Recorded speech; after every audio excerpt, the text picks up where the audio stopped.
আমার মৃত্যুর পর যমরাজ আমাকে নরকে পাঠিয়েছে, আর নরকে আজকে আমার 3 সপ্তাহ হলো। সকালবেলা ঘুম থেকে উঠে রেডি সেডি হয়ে আমি গেলাম ব্রেকফাস্ট করতে। আর এখানে কিন্তু এক এক দিন এক এক রকম ব্রেকফাস্ট দেয়। আর আজ কিন্তু ব্রেকফাস্টে ছিল চাবুকের মার আর পচা রক্ত। যাই হোক, চাবুকের মারটা আমার সহ্য হলেও এই পচা রক্তটা আমার একদম পেটে সহ্য হয়নি। আজকে আমি খুবই খুশি ছিলাম, কারণ আমার বেস্ট ফ্রেন্ড আমাকে ফোন করে বলেছে ও আজকে মারা গেছে, আর ও আমারই মতো নরকে আসছে। আর আমিও ওকে বললাম চলে আয় চলে আয়, এখানে খুব মজা হচ্ছে। ও তো জানেই না ওকে আমি মিথ্যে কথা বলেছি। একবার আয় না, চাবুকের বাড়ি খেলে সব মজা বেরিয়ে যাবে।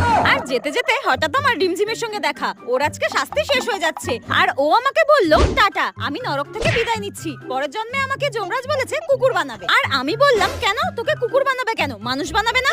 তখন রিমঝিম বলল না না, আমি আর মানুষ হতে চাই না। মানুষের জীবন অনেক কষ্টের, এর থেকে কুকুর হয়ে জন্মানোই ভালো। ঘুমাও, খাও দাও আর পাহারা দাও, আমার তো খুব মজা হচ্ছে, টাটা। তারপর আমি দেখলাম যমরাজ আমার জন্য ফুটন্ত তেল রেখেছে আর আমাকে গরম তেলে ভাজা হলো।